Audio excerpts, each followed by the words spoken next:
Spare parts would be cheaper. Who would make 6 billion people all different? You see, with 4 types of people, 4 astrological signs, we all argue all the time. This is great. Because think about what it would be like if we all agreed. You know, isn't that a nice picture? Yeah, that's a wonderful picture. Well, I wouldn't do another one, would I? What if somebody said, oh, I've had a bad day, I'm going to commit suicide? Well, I agree. I'm going to commit suicide. And everybody commits suicide. So God would stop growing, wouldn't he? So God's got to make sure that we all disagree. And so this is an important part of the mechanism of life on Earth. Which is why we'll never go to another planet. I mean, this is your domain now. If we go to another planet which doesn't have a sun like ours, we're all going to be the same. If we use artificial insemination and fertility pills, we're all going to think the same. And sooner or later, we'll all kill ourselves on that planet, whether it be Mars or wherever. So we have to find a sun which has 2 magnetic fields, where they rotate at different speeds, where they produce the right hormones to give us 4 types of star sign, to all make us disagree, so we can all be happy. Easy, isn't it? So how are you... Now I know, I figured all this out because I was rich in this life, because I had an education. I could think this stuff through. That's when I say rich, because I was able to do this. I don't mean money. But I know next time, if I'm not very careful, I'll come back as a poor person. Now, Jesus says, give all your wealth away and follow me. It's difficult, isn't it? You've got the bank manager and say, I'd like to take all my money out because I'm giving it away. Difficult, isn't it? You know. So I think, well, okay, what's the next best thing? If I write all this information down, the next time I come back, if I read it, I'll come back rich and go to heaven. Because I'll know what to do and how to live. And I'll know that this is hell. Now, I could write it down in pictures, like this Aztec calendar, and explain how the world ended on 4 previous magnetic reversals in the last 18,169 years. This is the Aztec calendar. Or I could encode it in numbers. Don't forget, a picture's worth 1,000 words. But some stuff like 26, 37, 1366040, 18,106. Very difficult to put that in a picture because the language will change. You know, when the Spaniards invaded Mexico, they stopped speaking the Quichumaya tongue. They started to speak Spanish. So the numbers might change, the language changes. So I've got to make it more permanent.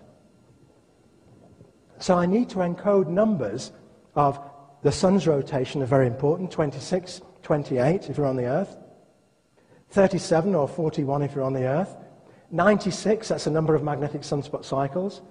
97 if you're going to count the one that includes the 18,000-year cycle. The number of magnetic shifts, 20, if we're talking about magnetic reversal. The 1366040 if we're talking about rises and falls of civilization. And 1366560 if we're talking about Venus. So we're going to go down to Mexico now. And we're going to have a look at the Temple of Inscriptions at Palenque, because it was there in 1952 that the archaeologist Alberto Ruz took the paving slab off the top of the pyramid here. He scratched out the mortar filling from those holes, and he found a staircase running down inside the pyramid here. 26 steps. He then turned to his right along a landing and went down 22 steps. There was 4 more inside the tomb at the bottom, which he later discovered. So 26 altogether. Again, there was a brick wall at the end with a stone box. In the stone box, there was a pearl in a seashell. The pearl represents the planet Venus and rebirth in ancient civilizations. And some of the numbers the ancient civilizations used, like 666, the mark of the beast in the Bible, they used those to convey the information which we're talking about. And they also used 999. Well, if 666 is hell, what do you think 999 might be? Heaven. Yeah, it's a good idea, isn't it? Okay. Well, why would the pearl be in the cinnabar?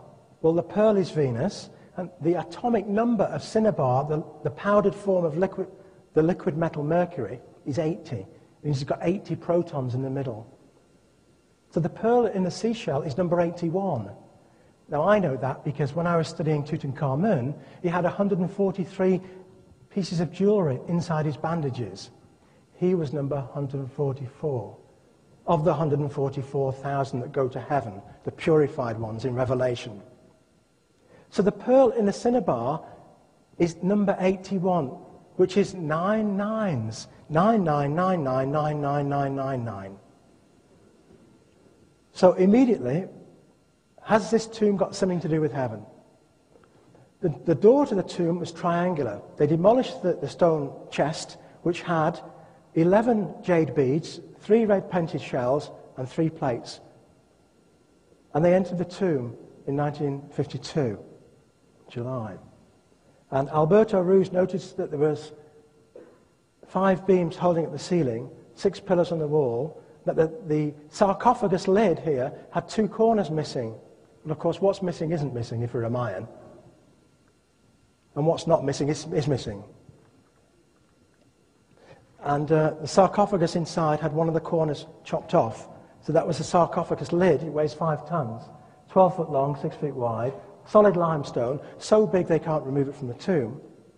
And the body was kept in this sarcophagus, which had a missing corner at the bottom here. And the carving on the sarcophagus was very popular in the 1960s because Eric von Däniken said it might be a guy in a spaceship. But this was going to be much more than any of those things, because the triangular door represented a journey into the mind. When we examine the pyramid,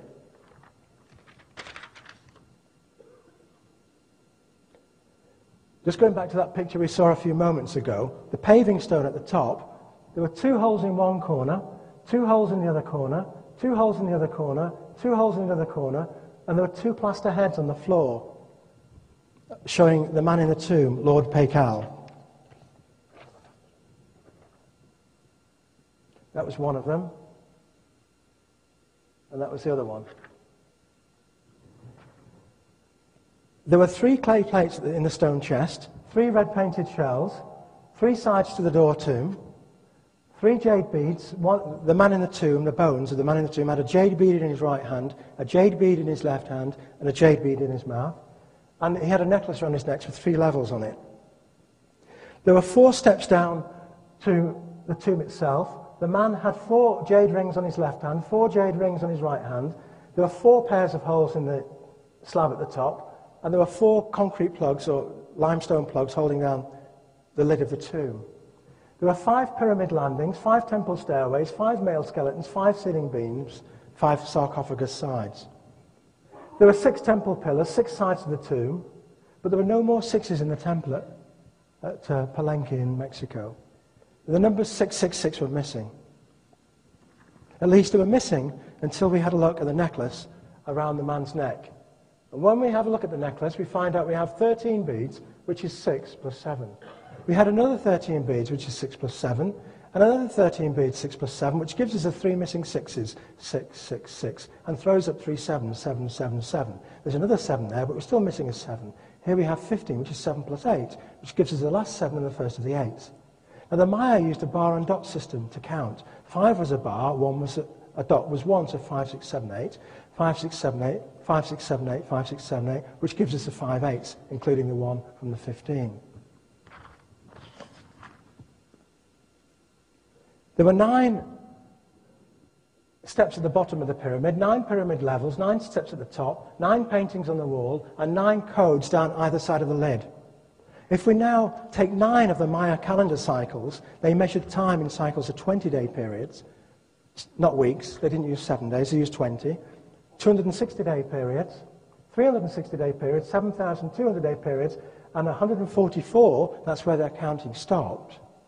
If we take 9 of those, 9 of those, 9 of those, 9 of those, 9 of those, we come up with 1,366,560 days, which is the birth of Venus number.